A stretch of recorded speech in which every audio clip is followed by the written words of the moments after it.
Upon initial inspection, you may think this is a Nintendo Switch Lite, but it's not. It's more of a clone of the form factor. It does use the same exact analog sticks that Nintendo uses, but this is an emulation handheld that plays retro games, and this is from Powkiddy. This is the RGB10 Max. We did take a look at the previous version of this, and while I don't really like too much that Powkiddy has put out, I actually kind of like this one. They've made some improvements over their previous versions, and I think it's pretty neat, but you do have to understand the limitations, especially playing this thing out the box with what it ships with.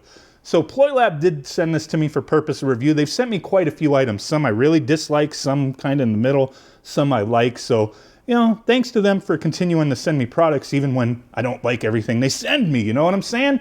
So the Powkiddy RGB10 Max does have the same old RK3326 chipset that a lot of these emulation devices have. 1.5 gigahertz quad-core processor, 1 gigabytes of RAM with the Mali G31 GPU. Now, the biggest improvement for this one over the previous version is it does have a 5.5-inch IPS display, so it is bigger than the previous version. The display resolution is 854 by 480. Another improvement is this one does have a 4200 milliamp hour battery, where the original, the RGB10, it had a smaller screen. I believe it was 3.5 inches, and the battery capacity was quite a bit smaller.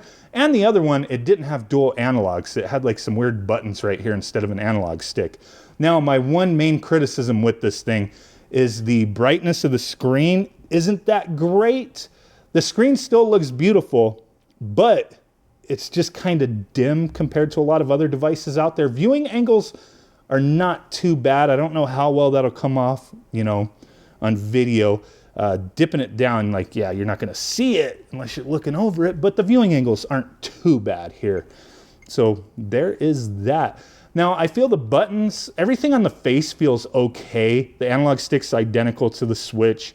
The buttons are a little small, and the D-pad has a slight mush, but overall, they don't feel horrible. On the top of the system, we do have our shoulder buttons. Those leave a little bit to be desired. We have our power button, reset, Wi-Fi on or off. That way you can connect to, you know, your network, add games if you want.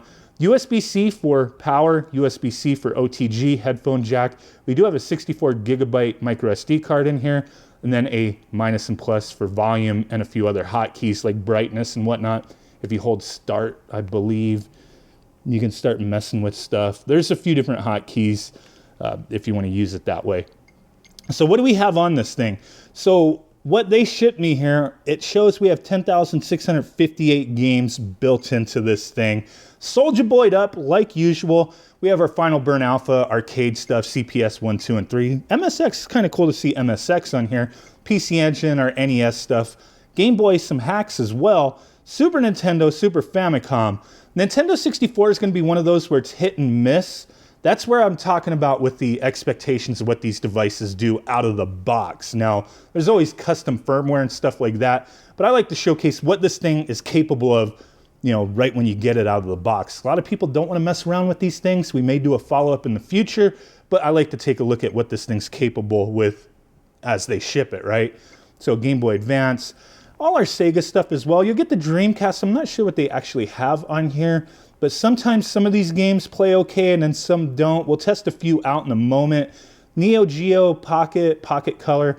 PlayStation, same thing. For the most part, you should be okay with PlayStation, but there will be some hit and miss stuff, including PSP. So pretty much all your 8, your 16-bit stuff will play just fine on this. It's gonna be when you get to Nintendo 64, Dreamcast, and PSP where you may run into some issues. So let's take a look. The one thing I want to point out, I have been messing with this a little bit, is as they ship it with this firmware on here, the game ratio is just automatically set to 16:9, so everything's stretched the hell out.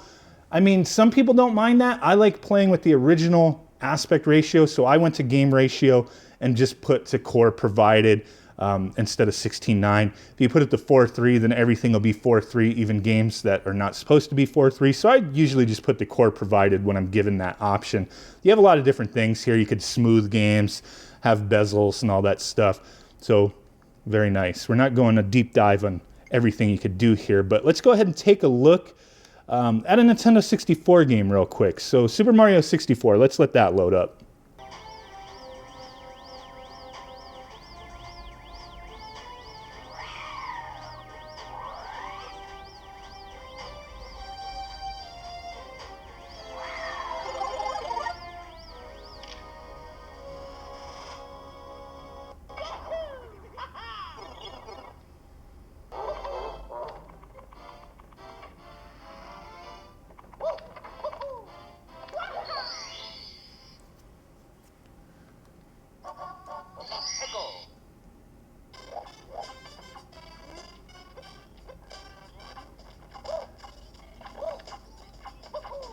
So as you see, there's a few little glitches getting the game started, but nothing like crazy.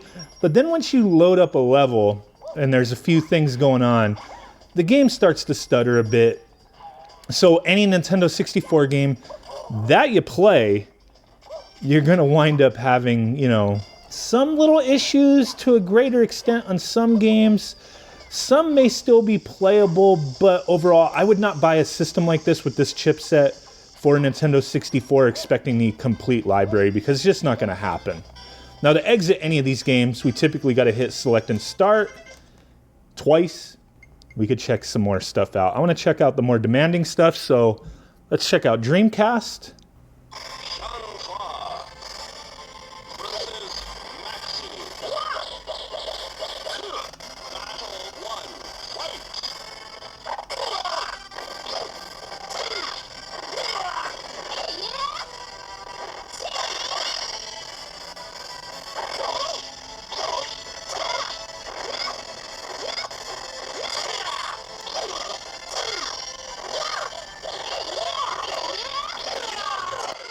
Well, there you go with Dreamcast. I don't want to stay on that too long. It's giving me a headache, but stuttering Stanley-ass sounds. The game is slow.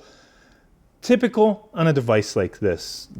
You're not getting 100% compatibility with those systems, so just keep that in mind. PSP, what do we have on here for PSP? Sometimes they're going to have some decent stuff that plays well, and then some things that are just not.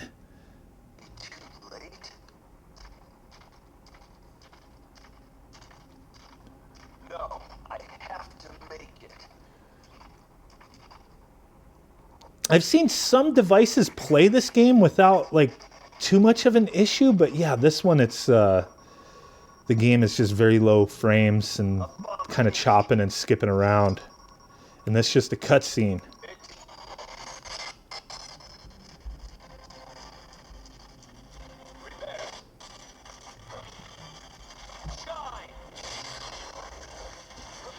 Yeah, as you see with the FPS up at the top.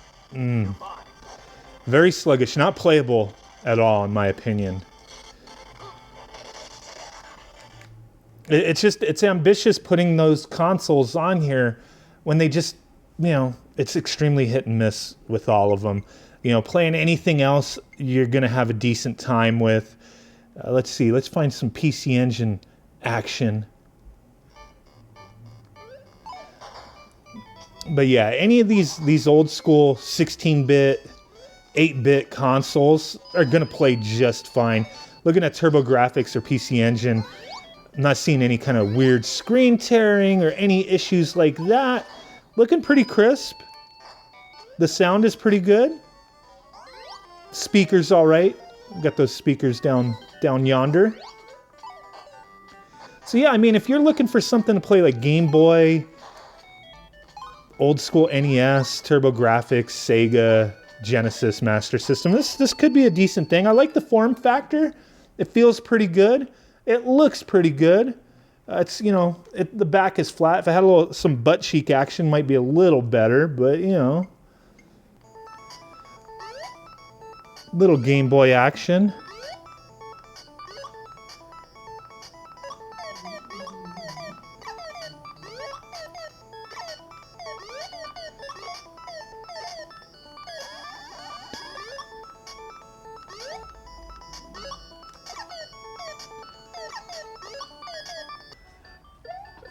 But there you guys go, the RGB10 Max from Powkiddy. Not a perfect device, but you know, it's kind of going in a step in the right direction for Powkiddy anyway, as far as the devices they've put out there. I don't think this one's too bad as long as you have your expectations in check and understand what it's capable of doing. But with that aging hardware that it is using, definitely need to see an evolution towards something more powerful and more refined. I think the form factor is nice, but that's gonna be a subjective thing. Some people like the vertical orientation handhelds, some like them like this. I think it's not too bad. The screen looks nice, those few little flaws, just not gonna play every game. None of these devices do. And the screen being a little dim, not quite as bright as some other screens out there, but I think for the size of this thing, it is pretty cool. So if you want to check it out, link will be in the description. Really do appreciate you guys hanging out with me on this one. And I will catch you guys next time. Peace out, bye-bye, and boom.